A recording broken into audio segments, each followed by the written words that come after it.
Masih di Sapa Indonesia Malam, kami masih bersama dengan Bupati Aceh Utara Ismail Adjalil, kemudian tenaga ahli kantor staf Presiden Ilham Malik, dan media manajer Amnesty International Indonesia Heril Halim. Pak Bupati, saat ini apa jenis bantuan detailnya yang paling dibutuhkan oleh warga Aceh Utara, Pak Ismail?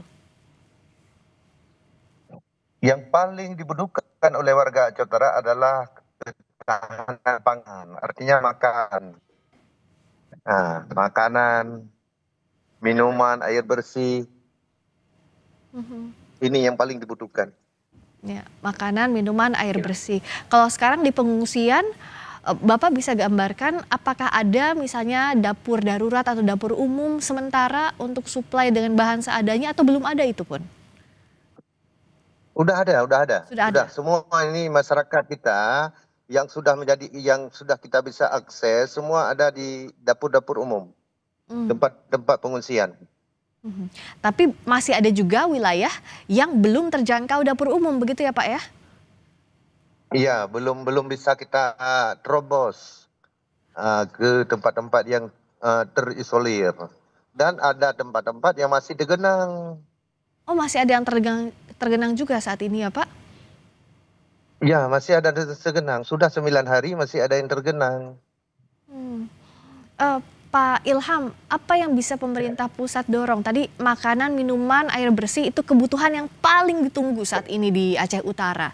Untuk bergerak ke sana, termasuk untuk membuka akses warga yang masih terisolasi itu seperti apa, Pak? Ya, memang upaya airdrop kan sudah dilakukan oleh pemerintah. Oleh aparat kita, TNI, Polri, semua sudah mengedrop makanan ke berbagai tempat. Tetapi memang pemerataan tempat dropping bahan makanan ini ya memang masih perlu penyempurnaan lagi. Dan ini informasi disampaikan oleh Bang Ismail terkait dengan kebutuhan makanan pokok itu seperti tadi kan kalau beras tadi sudah ada ya Bang Ismail ya. Tetapi lauk pauknya yang lain-lainnya saya kira itu juga perlu diperhatikan oleh kita semua dan dropping bahan pokok ini tentu akan dilakukan oleh pemerintah. Dan informasi yang Bang Ismail sampaikan tadi ini akan menjadi langsung kami sampaikan kepada Badan BNPB supaya lokasi di mana Bang Ismail berada itu cepat di dropping oleh petugas yang ada di lapangan. Gitu. Ya, Mas Hairil melihatnya saat ini masih ada daerah yang terisolasi dengan kondisi belum ada bencana nasional, ini bisa dilakukan dengan baik? Kita lihat ada pemerintah pusat yang menjamin.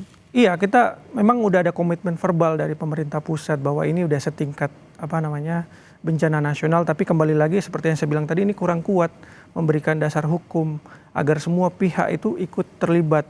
Jadi jangan sampai kita menunggu ada banyak jangan hanya menunggu informasi-informasi dari media sosial atau dari media bahwa ada yang terisolir sana. Karena dengan adanya status bencana nasional ini itu memberikan instruksi all out kepada seluruh perangkat negara untuk melakukan mapping, melakukan distribusi bantuan tanpa harus menunggu adanya informasi-informasi yang berasal dari publik. Tentunya informasi dari publik penting. Tapi upaya all out inilah yang perlu dilakukan saat ini. Jangan sampai ada daerah-daerah yang tidak terjangkau. Karena apa? Karena tadi statusnya bukan darurat nasional, itu sehingga seluruh sumber daya itu tidak dikerahkan secara maksimal. Jadi kenapa status bencana nasional ini penting agar ada kekuatan hukum yang menjadi landasan bagi semua aparat negara untuk bergerak melakukan evakuasi, recovery, dan juga nanti melakukan penegakan hukum setelah proses evakuasi dilakukan di lapangan. Jadi memang harus ada dasar hukum itu. Jadi statement verbal dari pemerintah bahwa kita menjamin sustainability itu saya rasa kurang kuat. Harus ada produk regulasinya yang menjadi dasar hukum ketika supaya Presiden menetapkan ini bencana nasional itu kan nanti ditindaklanjuti dengan edaran-edaran ke daerah. Setelah semua daerah cara bertindaknya pun berbeda ketika dia bencana nasional dengan bencana yang mirip bencana nasional statusnya. Jadi beda tapi sama, gimana bilangnya ya? Sama tapi beda, hampir sama tapi beda. Hampir sama tapi beda. Jadi kalau hampir sama tapi beda, kenapa nggak disamain aja? Oke. Nah, saya tanya ke Pak Bupati, kalau dari Pak Bupati sebenarnya penting atau tidak status bencana nasional sejauh ini? Kalau dari daerah apa sih yang diinginkan? Gini masalah status. Kalau di daerah ini kan memang kita kan tidak bisa berbuat apa-apa. Kalau kita lihat dari bencana tsunami itu kan hanya sebentar. Hanya sebentar, udah selesai. Tapi ini bencana sampai hari ini belum selesai. Mayat sekalipun belum habis ditemukan. Baru ditemukan 121 orang. Kehilangan nyawa manusia, yang kehilangan ada 118 orang lagi yang hilang menurut data sementara. Ya. Apakah tidak wajar itu status menjadi bencana nasional? Kemudian kalau tsunami waktu itu hanya pesisir kenanya. Tapi ini di Aceh Utara aja 27 kecamatan. Cuma 2 kecamatan ini yang tidak kena. Tapi tidak kena semua, separuh kena. Kemudian terhadap rumah masyarakat, ini semua hilang. Ada beberapa desa ini memang tidak ada lagi rumah. Kemudian sudah 9 hari, pejabat kita yang ada di pusat, 1 orang pun belum ada sampai ke Aceh Utara.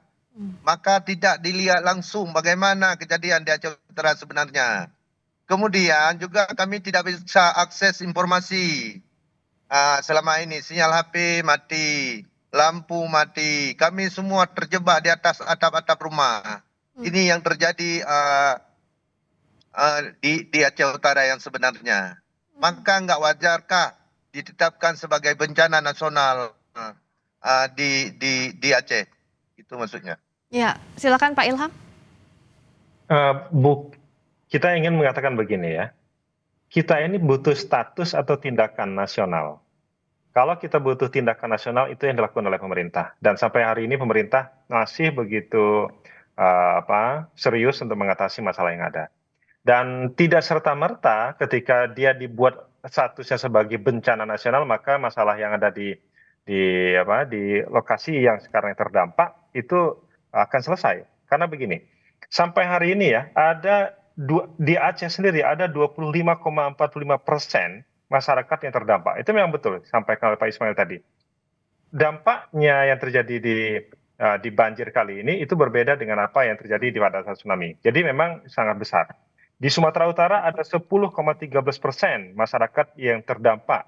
Kemudian di Sumatera Barat ada 2,4%. Memang relatif kecil. Yang paling besar adalah di Aceh, kemudian di Sumatera Utara. Memang skalanya sangat besar sekali. Tetapi tidak serta-merta bahwa ini kemudian dianggap kalau dia menjadi statusnya bencana nasional, maka tanda kutip ya, urusan penanganannya itu menjadi mudah. Tetap saja menjadi hal yang sangat sulit. Dan karena kesulitannya sama, penanganannya sama, maka bagi pemerintah fokusnya bukan pada status, tetapi pada langkah-langkah nasional yang dilakukan oleh pemerintah sebagaimana yang disampaikan oleh Bapak Presiden. Dan arahan dari Pak Presiden sudah cukup jelas bahwa seluruh aparat, seperti yang saya sampaikan tadi, seluruh aparat yang di pemerintahan itu segera dan juga sudah turun mengatasi masalah yang ada. Nah, saya ingin mengatakan begini, kalau ada kelompok-kelompok masyarakat yang bisa membantu, tentu ini sangat terbuka, sangat boleh dan sangat ditunggu. Dan itu tidak perlu menunggu menjadi bencana nasional, baru kelompok-kelompok masyarakat turun untuk membantu. Siapapun kelompok masyarakat yang ingin membantu korban yang ada di sana, itu sangat ditunggu dan terbuka bagi pemerintah. Dan ini kita tidak perlu sekali lagi meng-highlight soal bencana nasional, karena yang sangat penting adalah langkah-langkah ini kita kerjakan bersama, gotong royong untuk mengatasi masalah yang ada di Sumatera. Dan ini saya kira dengan sumber daya yang kita miliki, kita sangat bisa untuk melakukannya. Gitu, Mbak Priska. Baik, terima kasih. Saya terakhir singkat-singkat saja ke Pak Hairil juga Pak Bupati. Saya ke Mas Hairil dulu. Apa yang didorong untuk penanganan bencana ini bisa maksimal di daerah Sumatera bagian utara? Ya, sekali lagi kita berpatokan pada prinsip humanitarian, prinsip hak asasi manusia, harus ada upaya all out, dan salah satu cara melakukan upaya all out dalam hal evakuasi dan recovery ini adalah melalui status bencana nasional tersebut agar mengikat seluruh aparat negara untuk bergerak dan bertindak melakukan aksi untuk mencapai mereka-mereka yang berada di daerah-daerah terisolir. Dan ini sangat penting karena bisa menjamin adanya sustainabilitas dan juga membuka pintu bagi segala jenis bantuan yang bisa masuk ke Indonesia. Bisa dari lokal, bisa dari internasional, dan saya rasa kita tidak boleh menutup diri. Oke, baik. Dan sampai saat ini kita tetap mendorong adanya status bencana nasional ini agar memang tadi Mas Ilham mengatakan tidak serta-merta membuat itu tidak serta-merta menyelesaikan masalah dengan sosial. Justru ketika tidak status bencana nasional aja tidak serta-merta menyelesaikan, apalagi dengan tidak adanya status bencana nasional yang mengikat seluruh aparat negara untuk bertindak lebih cepat dalam melakukan penanggulangan bencana di daerah. Saya kira itu sikap kita. Kalau dari status yang ada sekarang ini saja sudah menggerakkan seluruh instrumen kelembagaan yang ada, Mas. Masih ada. Dan itu buktinya kalau ada kelompok masyarakat yang ingin membantu, bergeraklah dari sekarang. Oke, baik. Soal status tadi ada perbedaan sikap, tapi saya mau ke Pak Bupati dulu. Pak Bupati, silakan sampaikan apa yang Pak Bupati paling harapkan sekarang untuk penanganan bencana semaksimal mungkin di Aceh Utara terutama. Silakan Pak Ismail. Ya, yang pertama sekali untuk sementara kita membutuhkan ketahanan pangan masyarakat. Ya, makan, minum, pokoknya inilah yang kita butuhkan. Yang kedua obat-obatan. Kemarin baru ada obat, kita memang tidak ada lagi obat di Aceh Utara. Semua terendam. Kemarin berarti yang ada obat bantuan dari negara Malaysia. Terima kasih kepada negara Malaysia yang pada hari ini kami sudah bisa mentransfer obat kepada masyarakat. Karena sudah kena penyakit semua. Masyarakat kita di Aceh Utara. Kemudian yang kedua, masalah ini bencana yang luar biasa ini, kehilangan rumah masyarakat. Ini bagaimana cara kita supaya masyarakat ini punya rumah kembali. Kemudian akses jalan. Jalan kita semua rusak. Irigasi kita rusak. Ya, lahan pertanian semua rusak. Ini bagaimana kita selesaikan ini supaya masyarakat kita di Aceh Utara ini aman. Bisa pulang ke rumah masing-masing seperti biasa. Penanganan maksimal saat ini dan juga pemulihan nanti pasca bencana, Pak Bupati, sekali lagi kami berbela rasa, kami mengucapkan duka sedalam-dalamnya. Semoga penanganan bisa menyentuh seluruh warga Aceh Utara. Bagi korban meninggal segera ditemukan, bagi yang masih selamat juga diberikan kesehatan untuk bertahan di kondisi yang sulit ini. Terima kasih Pak Bupati Aceh Utara, Pak Ismail Ajalil sudah bergabung di Sapa Indonesia Malam. Terima kasih juga tenaga ahli kantor staf Presiden, Pak Ilham Malik, juga Media Manager Amnesty International Indonesia, Mas Heril Halim. Terima kasih, selamat malam.